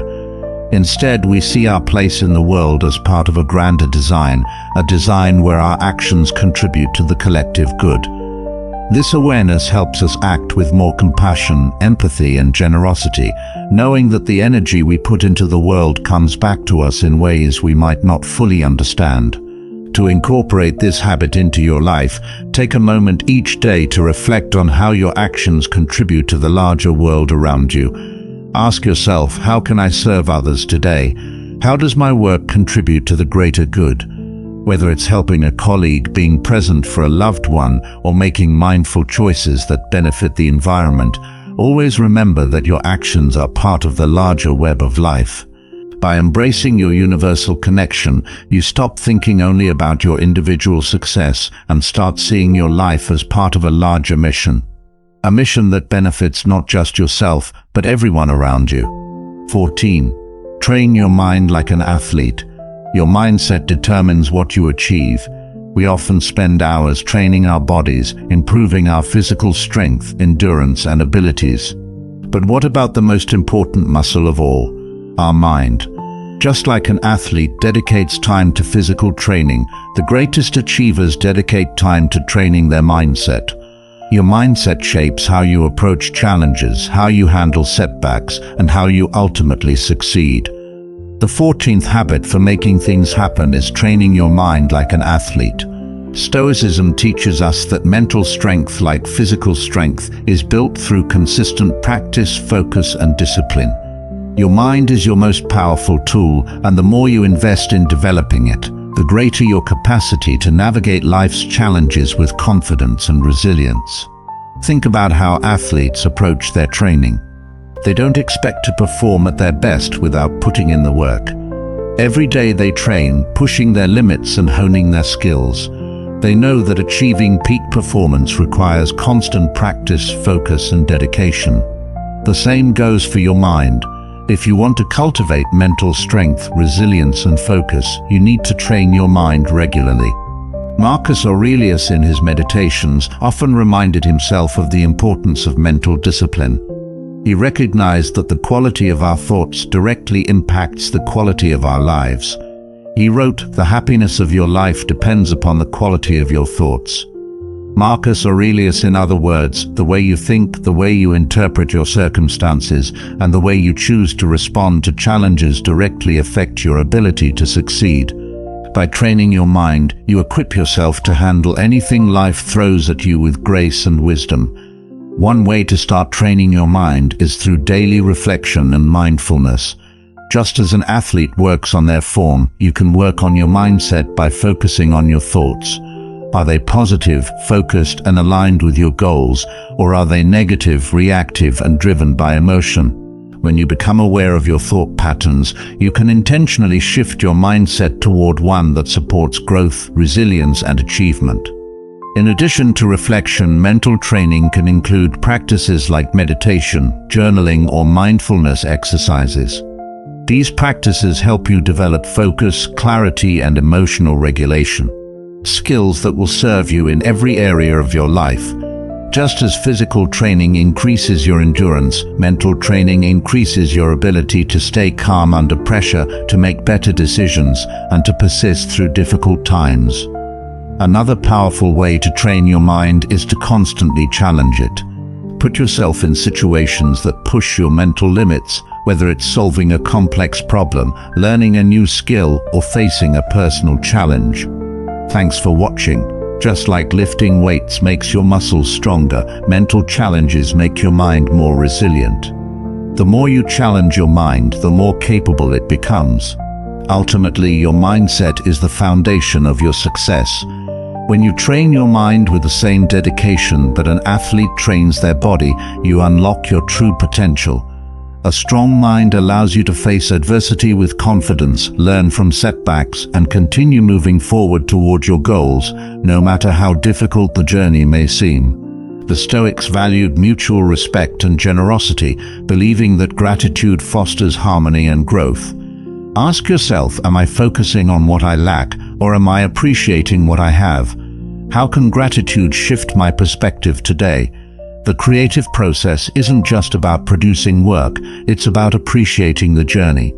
By cultivating gratitude, you find joy in the act of creating, resilience in the face of challenges, and inspiration in the everyday. As the Stoics teach, true wealth lies not in what you achieve, but in the gratitude you hold for the opportunities along the way. 10. Achieving creative freedom with a Stoic mindset. True creative freedom isn't about having endless time, resources, or opportunities. It's about liberating your mind from the barriers that hold you back. Fear of judgment, perfectionism, procrastination, and self-doubt can weigh heavily on your ability to create. A Stoic mindset, with its emphasis on self-mastery, detachment from external validation, and focus on the present, provides the tools to break free from these constraints and fully express your creative potential. The Stoics believed that freedom begins in the mind. Epictetus taught freedom is the only worthy goal in life. It is won by disregarding things that lie beyond our control. For creatives, this means letting go of the outcomes you can't dictate, whether your work will be praised, sold, or even understood, and focusing instead on the effort and intention you bring to the process. When you free yourself from the need for external approval, you unlock the joy of creating for its own sake. One of the greatest barriers to creative freedom is the fear of failure. The Stoics remind us that failure isn't something to be feared, but embraced. Marcus Aurelius wrote, "You have power over your mind, not outside events. Realize this, and you will find strength." By reframing failure as a necessary part of growth, you allow yourself the freedom to experiment, take risks, and explore without the weight of perfectionism. Each misstep becomes a lesson, bringing you closer to mastery. Another key to creative freedom is detaching from comparisons. In today's hyper-connected world, it's easy to measure your work against others and feel inadequate. The Stoics advise focusing on your own path. Seneca said, "No man is more unhappy than he who never faces adversity, for he is not permitted to prove himself." Instead of looking outward, look inward. What unique perspective do you bring? What drives your creative vision? By grounding yourself in your values, you free yourself from the pressure to conform or compete. Time is another constraint that often stifles creativity. We tell ourselves, "I'll create when I have more time," only to find that the perfect moment never comes.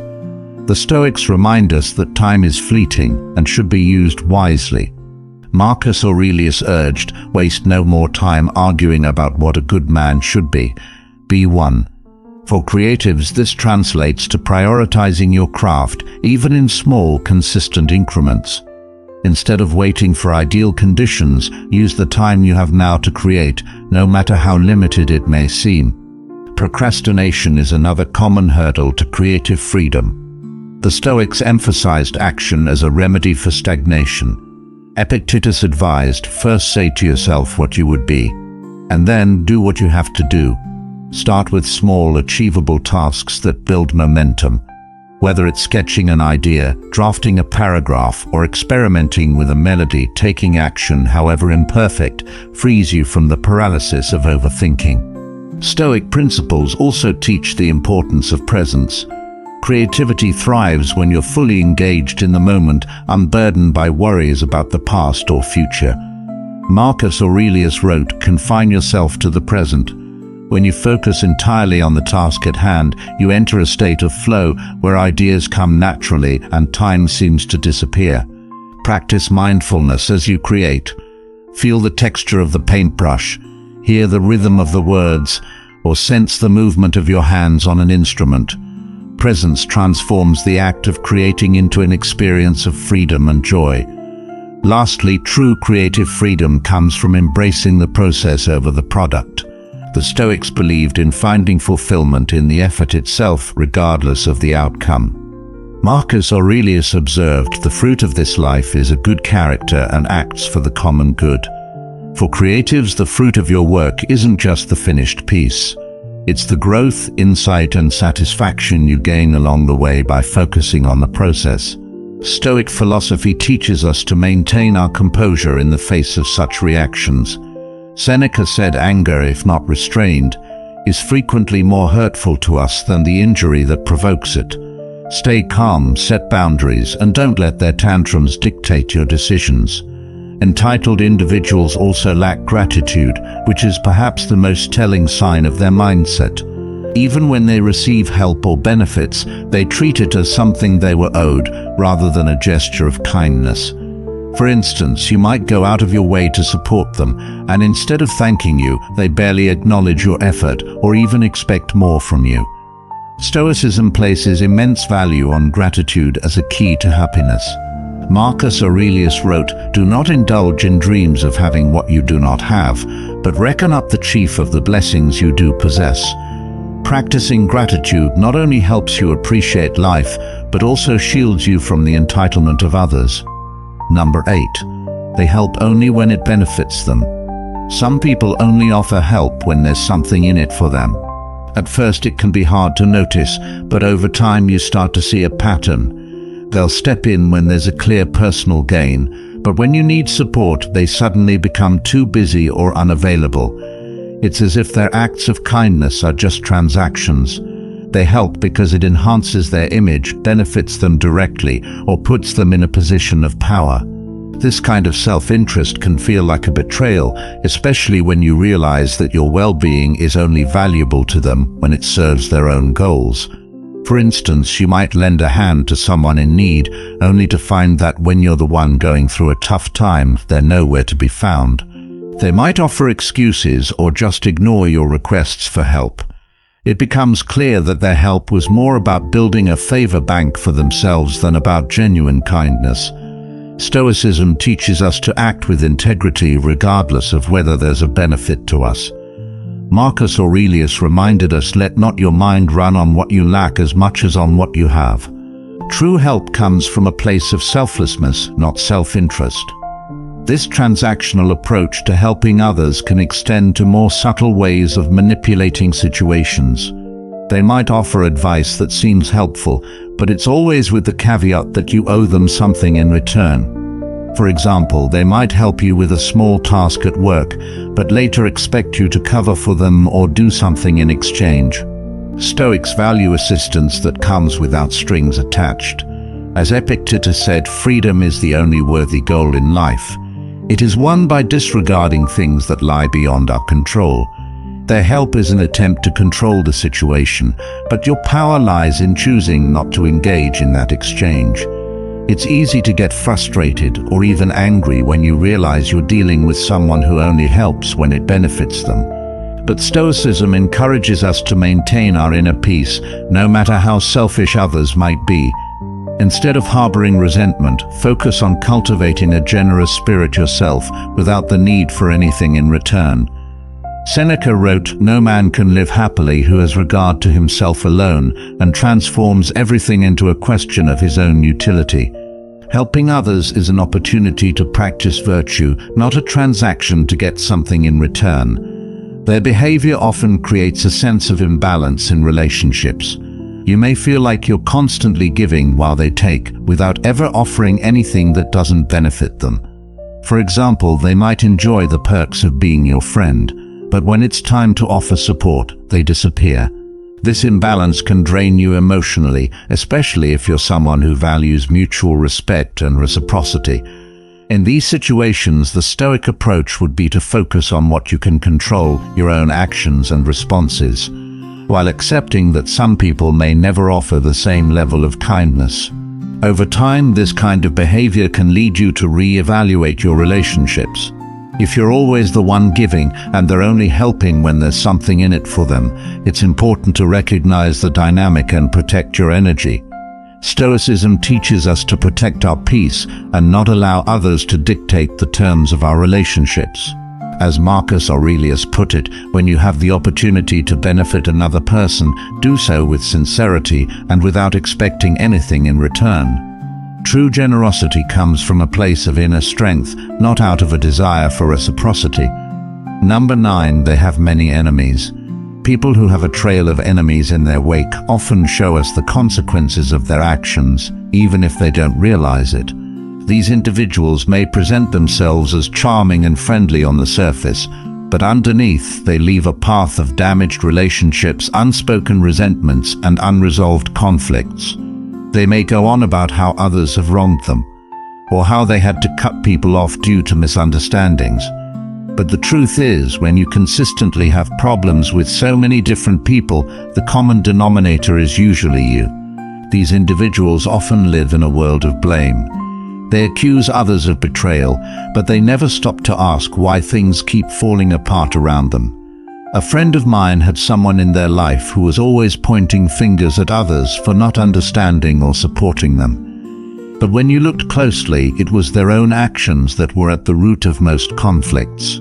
This person's inability to accept responsibility for their own part in things was a constant source of tension. Stoicism teaches us to take full responsibility for our actions, no matter how difficult it may be. As Epictetus said, we are not disturbed by what happens to us, but by our thoughts about what happens to us. The moment we shift the focus to our own behavior, we regain control and clarity. People who have many enemies also tend to speak poorly about those they've fallen out with. Instead of reflecting on the situation, they trash talk former friends, colleagues, or acquaintances. For example, you might hear someone constantly recounting how they've been wronged by every person they've ever worked with, or how no one ever understands them. This constant narrative of being the victim reflects a refusal to see things from other perspectives, and it often comes at the expense of their own growth. Stoicism reminds us to remain calm and composed in these situations. Marcus Aurelius said, "The best revenge is not to be like your enemy." Instead of engaging in their petty squabbles, take the higher road by practicing empathy and understanding, even if you don't agree with the person's behavior. One of the hardest things to do is to watch someone behave in a way that causes constant conflict, and then act surprised when they're isolated or surrounded by enemies. Their tendency to burn bridges can eventually lead to loneliness, and they may try to convince themselves that it's everyone else's fault. But in truth, their lack of self-reflection and their refusal to take responsibility for their actions are what perpetuate the cycle. In Stoicism, we are taught to focus on what is in our control, particularly our own actions. Seneca wrote, "We suffer more often in imagination than in reality." It's easy to get caught up in someone else's narrative, but it's important to stay grounded in your own truth and not get lost in the drama they create. These individuals often fail to learn from their mistakes. They repeat the same patterns, burning bridges, speaking ill of others, and distancing themselves from anyone who challenges their behavior. And because they don't learn from past conflicts, they're doomed to repeat them. A family member of mine went through cycles of friend groups, only to end up alone time and time again. Every time they'd start a new relationship, whether professional or personal, the cycle would repeat. They'd create tension, become defensive, and then cut ties, convinced that everyone else was to blame. Stoicism teaches us that growth comes from self-examination, not from avoiding uncomfortable truths. As Epictetus said, it is not things themselves that disturb us, but our opinions about them. By confronting our own mistakes, we can break free from cycles of conflict and start building healthier, more constructive relationships. Number 10. They thrive on hate. There are some people who seem to live in a constant state of anger and resentment. It's as if hatred fuels them, and without it, they wouldn't know who they are. These individuals often thrive in environments where negativity is rampant. They focus on flaws, criticize others endlessly, and can't seem to find anything good to say about anyone. Their minds are consumed by the faults and wrongs of others, and they take pride in pointing out imperfections wherever they see them. How often have you gone through your day only to be blindsided by something you didn't expect? A sudden problem at work, an unexpected obstacle in your personal life, or an emotional setback that throws you off course. The truth is, life is unpredictable, and no matter how much we plan, challenges are inevitable. But here's the Stoic secret to making things happen. Prepare for challenges in advance, and you'll be ready to face whatever comes your way. The Stoic practice of Premeditatio Malorum, or the premeditation of evils, teaches us to mentally prepare for obstacles before they arise. Instead of being caught off guard or overwhelmed by setbacks, we anticipate them and think through how we would respond. By doing this, we build emotional resilience and the mental clarity needed to handle difficulties calmly and strategically. It might sound counterintuitive at first. Why would you spend time thinking about challenges and setbacks? Wouldn't that make you anxious or focused on negative outcomes? But Premeditatio Malorum isn't about dwelling on worst-case scenarios. Epictetus once said, "Wealth consists not in having great possessions, but in having few wants." This wisdom highlights the importance of simplifying our lives and avoiding the trap of chasing after more than we truly need. By practicing moderation, you create space for consistency, focus, and mental clarity. Instead of exhausting yourself with endless striving or giving into indulgence, you create a sustainable rhythm that allows you to pursue your goals without burning out. You take the time to rest, recharge, and maintain your energy so that you can perform at your best consistently day in and day out. The key to balance is recognizing that everything has its place: work, rest, productivity, relaxation, and each of these needs to be honored without tipping into excess. When you overwork, you burn out. When you overindulge, you feel guilty or sluggish. But when you find balance, you're able to bring your best self to everything you do and still maintain your mental and emotional well-being. So how do you start practicing balance and moderation? Begin by recognizing areas of your life where you tend to overdo it. Whether it's work, food, social media, or something else, start setting boundaries for yourself. Give yourself time to rest. Ensure that you're prioritizing the things that truly matter, while also allowing space for relaxation and rejuvenation. By embracing balance, you'll find that you not only achieve more, but you do so with greater peace and energy. Remember, the middle path is often the strongest path. Embrace moderation and let it guide you toward a more sustainable, fulfilling way of living. 10. Memento mori. Act like time is running out. How many times have you put something off thinking, "I'll get to it tomorrow," or "there's plenty of time ahead"? We all tend to procrastinate, assuming that we have endless time to accomplish our goals, fix our mistakes, or pursue our passions. But here's the truth: time is precious, and we're never guaranteed more of it. The 10th habit for making things happen is to embrace the concept of memento mori. Remember that you will die. This isn't a morbid reflection, but a powerful reminder that our time on this earth is limited. The Stoics believed that by reflecting on our mortality, we are reminded of the urgency to live a life of purpose, to make every moment count, and to stop wasting time on things that don't truly matter. Epictetus, a Stoic philosopher, said it best: "It's not what happens to you, but how you react to it that matters." This insight is the key to Stoic resilience. When you focus on how you respond to a situation, you stop letting external circumstances dictate your emotional state. You stop feeling powerless because you recognize that your responses are the only things you truly control. Let's break it down. You can't control what your boss thinks of your performance, but you can control your effort, your focus, and your attitude toward the work you do. You can't control the actions of others, but you can control how you react to their behavior. Instead of getting upset or frustrated when things don't go as planned, you can choose to remain calm and assess the situation rationally. Focusing on what you can control is liberating. It means releasing the mental and emotional burden of trying to control everything and instead giving your full attention to the things that you can influence. It helps you build emotional resilience because it gives you the strength to remain grounded regardless of external chaos. To apply this Stoic principle, start by identifying what's within your control each day. Make a mental note of the things that are in your hands, your choices, actions, mindset, and direct your energy toward those. Stop wasting time on things outside of your control and watch how much more empowered and at peace you feel. When you focus only on what you can control, you will begin to make things happen, not because you're trying to control everything, but because you're investing your energy where it truly matters. 4. Live with purpose and excellence. Arete, be your best self. Have you ever had a day where you felt like you were simply going through the motions, doing things just to check them off a list, but never truly feeling fulfilled or proud of your efforts? It's easy to fall into this trap, especially when we get caught up in the demands of life. We often focus on getting things done, but forget the most important part, doing things with purpose and excellence. The fourth habit for making things happen is to live with purpose and excellence. The Stoics, particularly the philosopher Aristotle, emphasized the concept of arete, which means living up to your full potential by consistently striving to be your best self in everything you do. This isn't about perfection.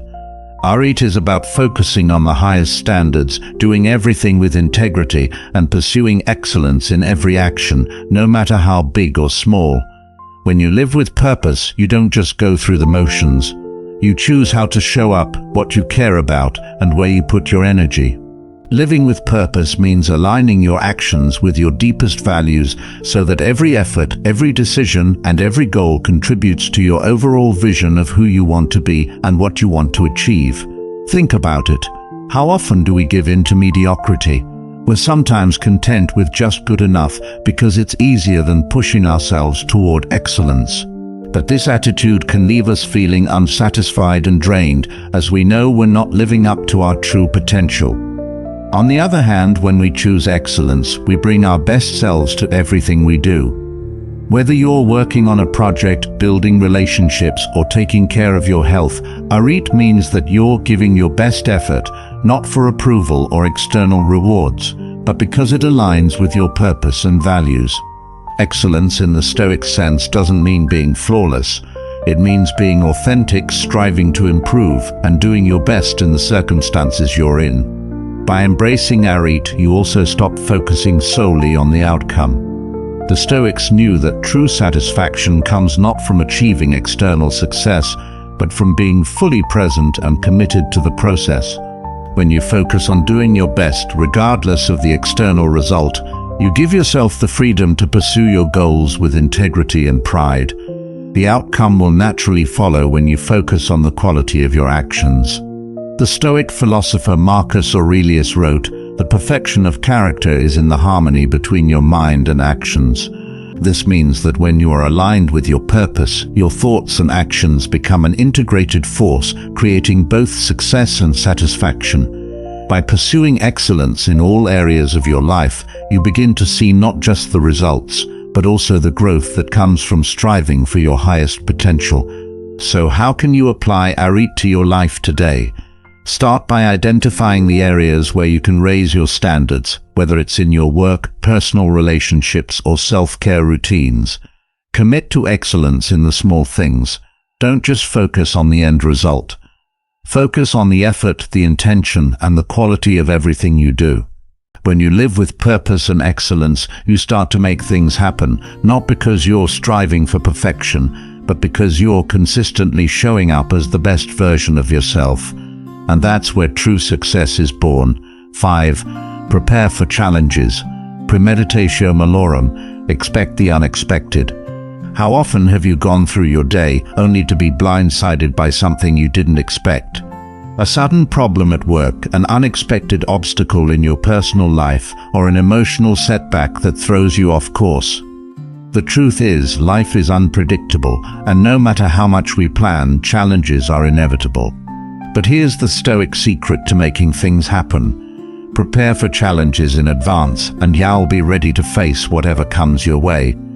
The Stoic practice of Premeditatio Malorum, or the premeditation of evils, teaches us to mentally prepare for obstacles before they arise. Instead of being caught off guard or overwhelmed by setbacks, we anticipate them and think through how we would respond. By doing this, we build emotional resilience and the mental clarity needed to handle difficulties calmly and strategically. It might sound counterintuitive at first. Why would you spend time thinking about challenges and setbacks? Wouldn't that make you anxious or focused on negative outcomes? But Premeditatio Malorum isn't about dwelling on worst-case scenarios. It's about mentally preparing yourself to face difficulties with a sense of control without being overwhelmed by fear or surprise. When you've already thought through how you might respond, the actual challenge becomes less intimidating, and you can handle it with confidence and composure. The Stoics believed that we can't control the external events in our lives, but we can control how we prepare for them and how we respond when they come. Think about the people closest to you, your family, friends, and colleagues. These relationships are built on trust, respect, and mutual understanding. But anger is like a corrosive acid that eats away at these foundations. When anger takes control, you might find yourself saying things you don't mean. Hurtful words can cut deeper than any physical wound. A single outburst can leave lasting scars on those you care about. Imagine yelling at your partner during a heated argument. You might say things that are cruel and untrue, things that you can't take back. The look of hurt in their eyes is a reflection of the damage you've done. Trust is shattered, and rebuilding it can be a long and painful process. It's not just the big explosions of anger that are harmful. It's the simmering resentment, the passive-aggressive comments, and the cold silences that can erode a relationship over time. Every time you snap at a friend or ignore a loved one because of your anger, you're chipping away at the bond you share. These small acts accumulate, creating a wall of bitterness and resentment between you and the people you care about. Anger doesn't just affect your relationships with others, it also impacts how you see yourself. When you're constantly angry, it becomes a part of your identity. You start to see yourself as an angry person, and this self-perception can be incredibly damaging. It becomes a self-fulfilling prophecy. You expect to be angry, and so you find more and more reasons to be angry. This negative cycle traps you in a constant state of frustration and hostility. Living in a state of perpetual anger affects your mental health. It increases stress levels, which can lead to anxiety and depression. The constant tension in your body and mind makes it difficult to relax and enjoy life. You become consumed by negative thoughts, and it's hard to see the good in anything. This negativity spills over into all areas of your life, affecting your work, hobbies, and overall well-being. Physical health also suffers. Chronic anger triggers the body's fight or flight response, releasing stress hormones like adrenaline and cortisol. These hormones prepare your body for immediate action, but when they're constantly activated, they can cause serious health problems. High blood pressure, heart disease, and weakened immune function are just a few of the potential consequences. Your body is not designed to handle this constant state of emergency, and over time it takes a toll. Consider the impact on your professional life. Anger can make it difficult to work with others, leading to conflicts with colleagues and supervisors. It can create a hostile work environment where cooperation and collaboration are replaced by tension and confrontation. This not only affects your job performance, but also your career prospects. Employers are less likely to promote someone who is seen as difficult to work with. Your professional reputation can be damaged, limiting your opportunities for growth and advancement. Anger also clouds your judgment. When you're angry, it's hard to think clearly and make rational decisions. You might act impulsively, saying or doing things you later regret. These impulsive actions can have serious consequences, both personally and professionally. Making decisions in the heat of the moment often leads to mistakes and poor outcomes. You might quit a job in a fit of anger, end a relationship abruptly, or make a rash financial decision. The fallout from these decisions can be long-lasting and difficult to reverse. Imagine missing out on important opportunities because of your anger. You might avoid social events, withdraw from relationships, or decline professional opportunities because you're afraid of losing your temper. This isolation can lead to loneliness and a sense of disconnection from the world around you. Anger becomes a barrier that prevents you from experiencing life to the fullest. It limits your potential and keeps you stuck in a cycle of negativity and regret. To break free from the grip of anger, it's essential to understand its root causes. Anger often masks deeper emotions like fear, sadness, and insecurity. By addressing these underlying issues, you can begin to manage your anger more effectively. This might involve seeking therapy, practicing mindfulness, or learning new coping strategies. It's a journey that requires patience and self-compassion, but the rewards are worth it. Imagine a life where you can respond to challenges with calmness and clarity, where your relationships are built on trust and respect, and your decisions are guided by wisdom and insight. This is the life that awaits you when you choose to confront and manage your anger. It's a life of peace, fulfillment, and connection. The first step is recognizing the destructive power of anger and committing to change. As you start to understand the devastating impact of anger on your relationships and professional life, it's essential to recognize how anger can also cloud your judgment and distort your perception of reality. Anger creates a distorted lens through which you view the world. When you're angry, everything seems more significant and more threatening than it actually is. This skewed perspective can lead to misunderstandings and misinterpretations of events and people's intentions. You might perceive a harmless comment as a personal attack or a minor inconvenience as a major setback. This distortion fuels a cycle of anger and resentment, making it difficult to see things clearly and rationally. One of the most insidious effects of anger is how it can warp your sense of reality. Anger can make you see enemies where there are none, turning neutral or even friendly interactions into battles. You start to believe that everyone is against you, that the world is an unfriendly place. This paranoia isolates you further, feeding your anger and creating a self-perpetuating cycle of hostility and mistrust. This distorted perception doesn't just affect how you see others, it also impacts how you see yourself. Anger can make you overly critical and harsh towards yourself. You might blame yourself for things that aren't your fault or hold yourself to impossible standards. This self-criticism erodes your self-esteem and confidence, making it even harder to break free from the grip of anger. Anger can also lead to catastrophic thinking, where you always expect the worst-case scenario. This kind of thinking is exhausting and debilitating. It drains your energy and makes it difficult to enjoy life. Instead of focusing on the positive aspects of your life, you're constantly on edge, waiting for something bad to happen. This constant state of vigilance takes a toll on your mental and physical health, leaving you feeling drained and defeated. Another way anger distorts your reality is by creating a sense of entitlement. When you're angry, you might feel that you're justified in your anger and that others need to accommodate you. This sense of entitlement can lead to unrealistic expectations and demands, which only serve to further alienate you from others.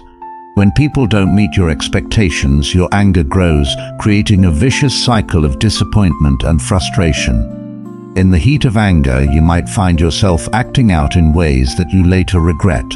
This impulsivity can have serious consequences. You might say or do things that hurt others, damage your reputation, or create legal problems. Acting out of anger can lead to rash decisions that have long-term repercussions. Once the anger subsides, you're left to deal with the fallout, which can be both emotionally and financially costly. Consider how anger can impact your decision-making abilities. When you're angry, it's hard to think clearly and rationally. Your judgment is clouded, and you might make decisions that you wouldn't normally make if you were calm.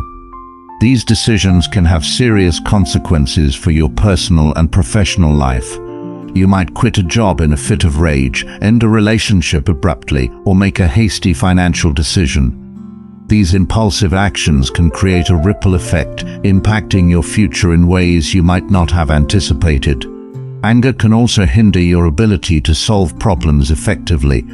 When you're angry, your focus is on the problem rather than the solution. You become fixated on what went wrong rather than looking for ways to make it right. This tunnel vision makes it difficult to see alternative solutions and to think creatively. It can also make it hard to collaborate with others, as you're more likely to see them as adversaries rather than allies. The constant state of anger can also make it difficult to experience joy and happiness. When you're always angry, it's hard to appreciate the good things in life. You might find it difficult to enjoy time with loved ones, to relax and have fun, or to take pleasure in your hobbies and interests. This lack of joy and fulfillment can lead to a sense of emptiness and dissatisfaction, making it even harder to break free from the grip of anger. Imagine a life where you're able to see things clearly and rationally, where you're able to respond to challenges with calmness and composure, and where you're able to experience joy and happiness. This is the life that awaits you when you choose to confront and manage your anger. It's a life of clarity, fulfillment, and peace. The first step is recognizing how anger distorts your perception and committing to change. Recognizing these distortions is crucial. The path to a better life starts with understanding how anger manipulates your thoughts and reactions. By gaining awareness, you can begin to challenge these distorted thoughts and replace them with more balanced and rational perspectives. As you work to shift your perception, consider techniques such as mindfulness and cognitive behavioral therapy, CBT. Mindfulness helps you stay present, reducing the grip of anger-fueled distortions. CBT, on the other hand, teaches you to identify and reframe negative thoughts, helping you see situations more clearly and respond more appropriately. Imagine approaching a stressful situation with a calm mind, seeing the reality of the situation without the haze of anger. Picture yourself resolving conflicts with a clear head, finding solutions instead of escalating the problem. This clarity can transform your interactions, decisions, and overall quality of life. Embracing this clarity also involves letting go of grudges and resentments. Holding on to past wrongs only keeps you anchored in anger. Forgiveness, both of others and yourself, is a powerful tool in breaking free from this cycle. It doesn't mean forgetting or excusing harmful behavior, but rather releasing the hold it has on your emotions. By focusing on personal growth and emotional regulation, you can gradually shift away from anger and towards a more balanced and fulfilling life. It's not an easy journey, but with commitment and effort, it's possible. The rewards are immense. Improved relationships, better decision-making, and a deeper sense of inner peace. As you continue this journey, remember that change is a process. Be patient with yourself and celebrate small victories along the way. Each step forward, no matter how small, brings you closer to a life free from the destructive power of anger. Embrace this transformation and look forward to the positive changes it will bring. As you begin to see through the distorted lens of anger and embrace clarity, it's important to recognize another profound impact anger can have. It diminishes your ability to connect with others on a deep and meaningful level. Anger acts as an emotional barrier, creating distance between you and the people around you. You're less likely to be empathetic and understanding. Instead, you're focused on your own frustrations and grief, which can make it hard to see things from another person's perspective. This lack of empathy can prevent you from forming strong, healthy relationships. Consider how anger affects your ability to listen. When you're angry, your mind is preoccupied with your own thoughts and feelings. You're less likely to truly hear what the other person is saying and more likely to interrupt or dismiss their concerns. This breakdown in communication can lead to misunderstandings and conflicts, further straining your relationships. Anger can also lead to a lack of patience. When you're constantly on edge, it's hard to be patient with others. You might find yourself snapping at people for minor annoyances or becoming irritated over small inconveniences. This impatience can push people away, making them feel like they can't approach you or rely on you for support.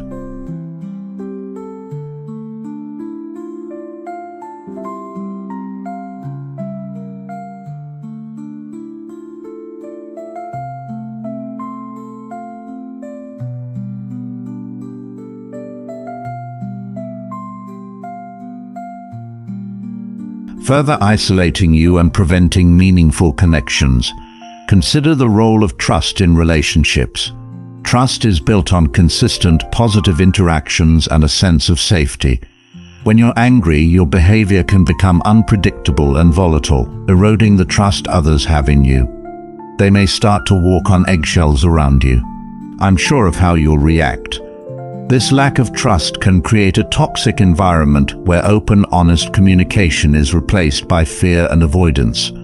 Anger also hinders your ability to forgive and move on from past hurts.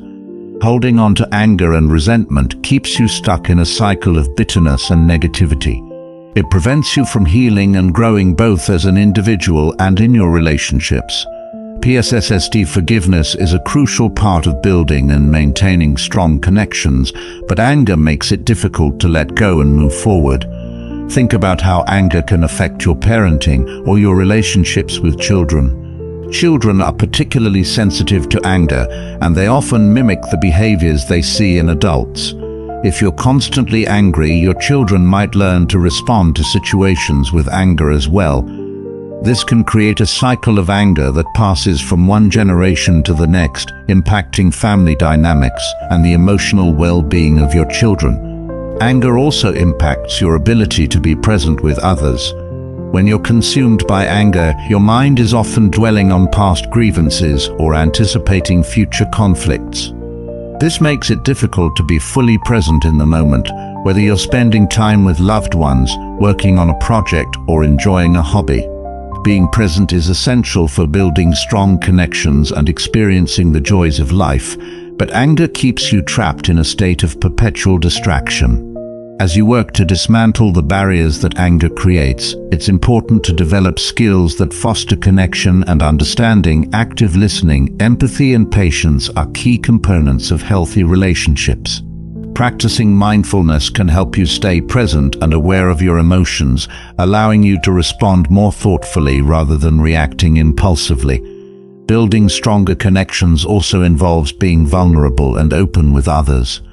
This means sharing your feelings and experiences honestly rather than hiding behind a facade of anger. Vulnerability can be scary, but it's essential for forming deep, meaningful relationships. When you're able to let down your guard and show your true self, you invite others to do the same, creating a space for genuine connection and mutual support. Consider the power of positive interactions. Small acts of kindness, words of appreciation, and gestures of support can go a long way in strengthening your relationships. These positive interactions build a foundation of goodwill and trust, making it easier to navigate conflicts and challenges when they arise. By focusing on creating positive experiences, you can counteract the negative impact of anger and build stronger, more resilient connections. As you continue this journey towards managing your anger, remember that it's not about suppressing your emotions, but about understanding and channeling them in healthy ways. Anger is a natural human emotion, but it doesn't have to control your life. By developing emotional intelligence and fostering positive connections, you can transform your relationships and create a more fulfilling, connected life.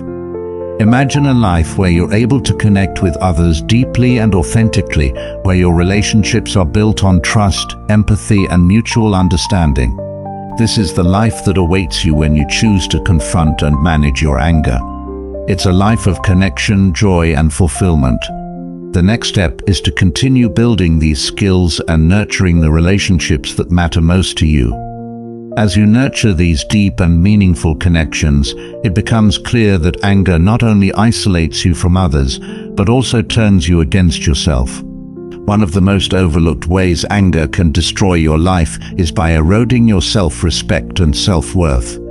When you're constantly battling anger, you may find yourself engaging in self-destructive behaviors. Anger often drives people to make impulsive decisions that they later regret. These decisions can range from minor acts of sabotage, like skipping important tasks or procrastinating, to major life-altering mistakes, such as substance abuse or reckless spending. These behaviors provide temporary relief from anger, but ultimately lead to feelings of guilt, shame, and diminished self-worth. Consider how anger affects your self-talk. When you're angry, your inner dialogue tends to be harsh and critical. You might berate yourself for feeling angry, criticize your reactions, or dwell on your perceived failures.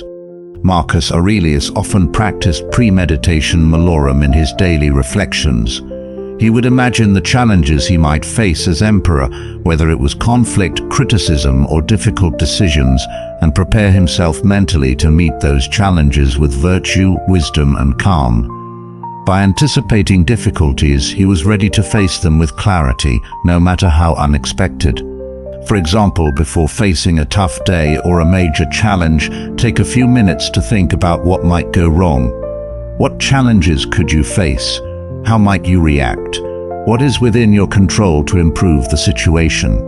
This kind of mental preparation helps you to stay calm when something goes wrong, because you've already considered the possibility and planned your response.